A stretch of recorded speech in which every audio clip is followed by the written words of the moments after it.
আপনার প্রতিবেদনে ওয়াশিংটন ও নয়াদিল্লির এক অভূতপূর্ব কূটনৈতিক সমঝোতার কথা বলা হয়েছে। বাংলাদেশ সরকারের শীর্ষ পর্যায়ে শেখ হাসিনার সাজা বা মৃত্যুদণ্ড অন্তত 1 বছরের জন্য স্থগিত করার কথা বলা হচ্ছে। তার আইনি ও রাজনৈতিক বাস্তবায়ন কতটা সম্ভব বলে আপনি মনে করেন? বাস্তবতার জায়গা থেকে যদি আমরা বলি, তাহলে হচ্ছে যে এই এই বিষয়গুলি এখনো আলোচনার পর্যায়ে, তো এখনই বাস্তবতা অনুধাবন করাটা কঠিন। তবে যে বিষয়টা আমরা লক্ষ্য করেছি, ধরুন গত 2 সপ্তাহ ধরে প্রথমে সাদিও গোর এলেন ঢাকায়। ঢাকায় এসে উনি শীর্ষ পর্যায়ে বৈঠক করলেন। বৈঠক করার পরে উনি ভারতের হাই কমিশনের সাথেও বৈঠক করলেন। তারপরে আবার তার যাওয়ার পরপরই যেটা হলো, তার ধরুন 4 থেকে 5 দিন পরে 5 তারিখে একটা বিষয় ঘটলো যে শেখ হাসিনার একটা প্রেস কনফারেন্স হলো, এবং সেই প্রেস কনফারেন্সটা হচ্ছে আন্তর্জাতিক গণমাধ্যম এটাকে পিক করেছে এই সংবাদ। এবং প্রায় একই দিনে তুরস্ক, পাকিস্তান এবং সৌদি আরবের একটা চুক্তি হলো, যেটা মক্কা চুক্তি বলা হচ্ছে। সেই চুক্তিতে বিষয়টা আসলো যে আপনার তুরস্ক, পাকিস্তান এবং সৌদি আরব পরস্পরকে যদি যে কোনো দেশকে আক্রমণ করা হয়, তাহলে তারা ধরে নেবে যে, মানে ধরুন পাকিস্তানকে আক্রমণ করা হলে তার তুরস্ক এবং সৌদি আরব ধরে নেবে যে তাকে আক্রমণ করা। তো বিষয়টা রাজনৈতিক প্রেক্ষাপটে ভারতের জন্য যথেষ্ট গুরুত্বপূর্ণ ছিল। এবং সেই সব কারণ তো আছে। তো ভারতের যে ব্যাপারটা হয়, যে বাংলাদেশ কেন্দ্রিক তাদের সবচেয়ে বড় যে মাথা ব্যথা, সেটা হচ্ছে যে সিকিউরিটি কোশ্চেন, নিরাপত্তা প্রশ্ন। এই বিশাল একটা বর্ডার আছে, সেখানে তাদের নিরাপত্তা ঝুঁকি কি আছে সেটাই তারা মুখে। তো গত 2 বছরে তো সেই ঝুঁকির কিছু ব্যাপার এসছে, এবং সেটা খেয়াল করবেন যে আগে বলা হতো যে আমেরিকা, মার্কিন যুক্তরাষ্ট্র এই অঞ্চলে ভারতের চোখ দিয়ে হচ্ছে এই এলাকার রাজনীতিটাকে দেখ। তো সেটা গত 2 বছরে যথেষ্টই মনে হচ্ছিল যে না, আমেরিকান পলিসি এবং ভারতের পলিসি মধ্যে পৃথক। কিন্তু আবার সেই জায়গাটিতে চলে এসছে বিষয়টা, কারোর সামনে ব্রিক্স সম্মেলন। তো ওই ব্রিক্স শীর্ষ সম্মেলনে কিন্তু এবার একটা বড় প্রশ্ন আছে যে 10টা দেশে যে সব শীর্ষ নেতারা আসবেন, সেখানে কিন্তু দেশকে এবার সামরিক জোটে রূপান্তরের একটা এজেন্ডা আছে। এইসব মিলিয়ে এই তার আগে মার্কিন যুক্তরাষ্ট্র, আমরা জানতে পাচ্ছি বিভিন্ন প্রতিনিধি সূত্রে যে ভারতের সঙ্গে একটা বোঝাপড়ার জায়গায়। তো এই এই এই এই কূটনৈতিক সূত্রগুলো থেকেই আমরা জানতে পারি যে এর মধ্যে যে নেগোসিয়েশন গুলো হলো, যে প্রথমে গোর এলেন, তারপরে পরাজয় এলো, হ্যাঁ, তারপরে মিনিস্ট্রি বৈঠক করলেন পররাষ্ট্রমন্ত্রী, তারপরে স্বরাষ্ট্রমন্ত্রী এবং প্রধানমন্ত্রী সঙ্গে, এবং তারপরে তিনি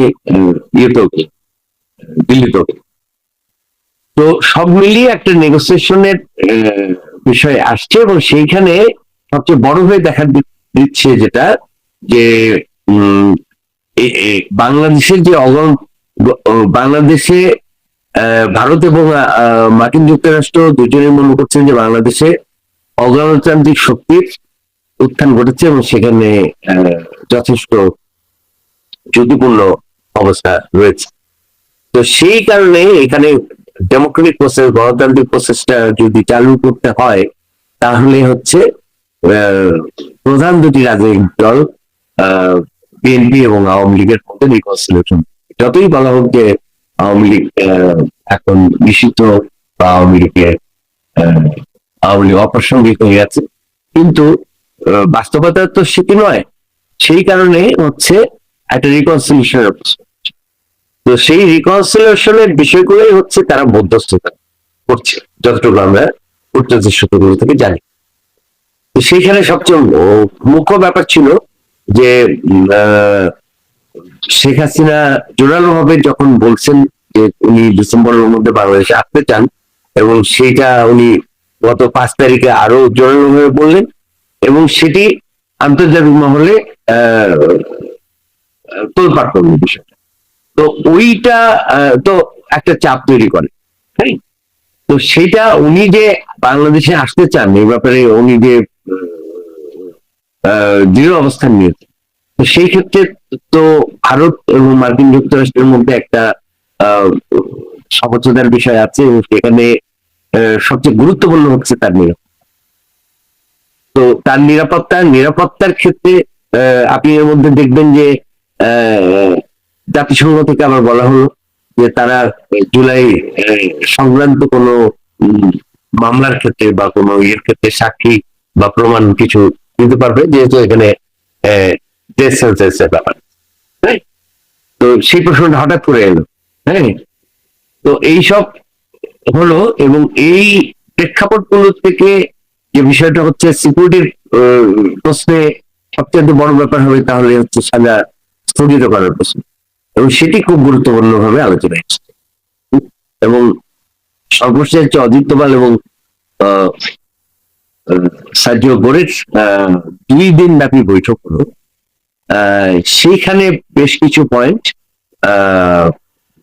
তারা ঐক্যমত পয়েন্টে তারা ঐক্যমত হয়েছে, এবং সেই ঐক্যমত থেকে আহ, বিভিন্ন সূত্রে আমরা জানতে পারছি যে শেখ হাসিনার বাংলাদেশ প্রত্যাবর্তনের বড় বিষয়টি হচ্ছে তার নিরাপত্তা, এবং নিরাপত্তার ক্ষেত্রে একটি বড় বিষয় হচ্ছে আইনগতভাবে তার যে সাজা হয়েছে সেটা আইনগতভাবেই কিভাবে স্থগিত করা যায় সেটি নিয়ে আলোচনা শুরু হয়। সেই আলোচনা যখন শুরু হয়েছে তখন আবার আহ প্রধানমন্ত্রীর তথ্য উপদেষ্টা যিনি, উনি কিন্তু একটি বক্তব্য দিয়েছেন যে জাহিদুর রহমান, উনি বলেছেন যে আহ আহ, শেখ হাসিনার নিরাপত্তা এবং আইনি সহায়তার বিষয়টি তারা দেবে প্রতিশ্রুতি দিয়েছে, এরকম একটি বক্তব্য উনি দিয়ে। তাহলে কি এই যে যে নেগোসিয়েশনের কথা আমরা শুনছি, এটিরই কি প্রতিফলন জাহিদুর রহমানের এমন বক্তব্য যে শেখ হাসিনা এলে পূর্ণ নিরাপত্তা এবং আইনি নিশ্চয়তা পাবেন? এটা কি নেপথ্যে প্রতিফলন এটি? জি। আপনার কি মনে হয় যে শেখ হাসিনা দেশে আসবেন, সাজা স্থগিত হবে এবং তিনি স্বাভাবিক রাজনীতি করতে পারবেন এমন একটি পরিবেশ কি তৈরি হবে? সেটি তো আইনি প্রসঙ্গ আছে, হ্যাঁ। তো আসলে আইন তো নানান দৃষ্টিভঙ্গি থেকে দেখা হয়, যেমন কেউ কেউ বলবেন যে 2024-এর 5ই আগস্ট পর্যন্ত দেশে কোনো আইনি সিচুয়েশনই ছিল না, বাস্তবতা কি ছিল সেটা আমরা সবাই জানি। 5ই আগস্টের পর থেকে যে আইনি ব্যবস্থাপনা, সেগুলি আসলে বিচার প্রক্রিয়া নানা কিছু বিষয়ে কিন্তু অনেক প্রশ্ন উঠেছে আন্তর্জাতিক মহলে, হ্যাঁ। তো বিচার প্রক্রিয়াটার স্বচ্ছতা নিয়ে প্রশ্ন উঠছে, এর মধ্যেই হিউম্যান রাইটস ওয়াচ আইসিটি বিচার প্রক্রিয়া নিয়ে প্রশ্ন ছিল। তো এই বিচার প্রক্রিয়ার মধ্যে দিয়ে যেসব রায় হচ্ছে সেই রায়গুলিকে আইনগতভাবেই তো সুরাহ করতে হবে। তো সেই আইনগত সুরাহটা তো আর কেউ রায়টা তো আর কেউ বাইরে থেকে বলে দিতে পারে না জুডিশিয়ারিকে, আন্তর্জাতিক মহল থেকে তো নয়। সেইটা খতিয়ে দেখছেন মার্কিন যুক্তরাষ্ট্র এবং ভারতের যারা কাজ করছেন বিষয়টা নিয়ে, তারা বিষয়টা দেখছেন এইভাবে যে এইটার আইনি সহায়তা দিয়ে কিভাবে এই সাজাটা স্থগিত করা যায়, হ্যাঁ, এইভাবে দেখছেন বিষয়টা। উনি কি রাজনীতি করতে পারছেন, রাজনীতি করতে পারবেন কি মনে হচ্ছে? উনি দেশে স্বদেশ প্রত্যাবর্তন করবেন কেন? স্বদেশ প্রত্যাবর্তন করবেন সেটা তো উনি বারবারই বলছেন যে উনি দেশের মানুষের জন্য কাজ করতে চান। খবরদার তার জন্য জরুরি নয়। হ্যাঁ, তো দেশে ফিল্ডে যে উনি রাজনৈতিক তার সুনির্দিষ্ট রাজনৈতিক লক্ষ্য নিয়ে উনি কাজ করবেন, সেটি তো তার আকাঙ্ক্ষা অবশ্যই আছে। আমরা যতটুকু জানতে পেরেছি এইসব নেগোসিয়েশন বা ক্ষেত্রে আওয়ামী লীগের কার্যক্রম নিষিদ্ধ হয়ে আছে যে সরকারি আদেশে, সেটি তুলে নেওয়ার ব্যাপারে এখনো কোনো সিদ্ধান্ত হয়নি বা চূড়ান্ত কোনো আলোচনা হয়নি। তো সেইটি আসলে নির্ভরও করছে যে আওয়ামী লীগ সাংগঠনিকভাবে কিভাবে কাজ করছেন বা তারা কিভাবে একটা গণতান্ত্রিক প্রক্রিয়ার মধ্যে ঢুকবেন বা কিভাবে কি তাদের কি সামনে লক্ষ্য আছে সেটি। কিন্তু এই মুহূর্তে যেহেতু প্রত্যাবর্তন ইস্যু, তার নিরাপত্তার ইস্যু এবং তার সাজা আইনগতভাবে সাজা স্থগিতের প্রশ্নটি মুক্ত, সেইটির মধ্যে বোধহয় এই আলোচনাটি সেকেন্ডারি হয়ে গেছে। অগণতান্ত্রিক শক্তির উত্থানকে প্রতিহত করতে হয়, তাহলে রাজনৈতিক সমঝোতাটা হতে হবে।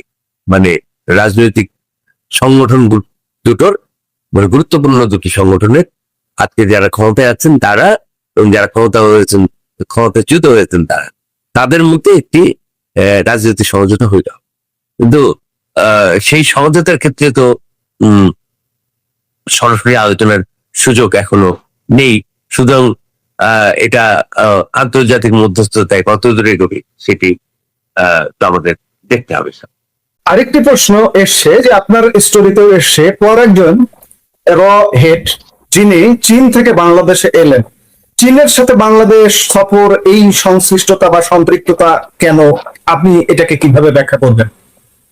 দেখুন, এখানে তো ভূরাজনৈতিক ক্ষেত্রে দুটো বিষয় আছে। একটি হলো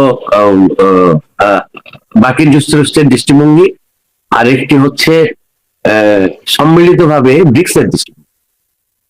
হ্যাঁ, তো ব্রিক্সের গুরুত্বপূর্ণ সদস্য হচ্ছে চীন এবং ভারত, রাশিয়া, হ্যাঁ, ব্রাজিল। তো এই অঞ্চলের ক্ষেত্রে তো গুরুত্বপূর্ণ হচ্ছে এই দক্ষিণ পূর্ব এশিয়ায় যে ভূরাজনৈতিক সংকট, সেখানে তো চীন এবং ভারতকে একটি ঐক্যমতের জায়গায় পৌঁছতে হবে।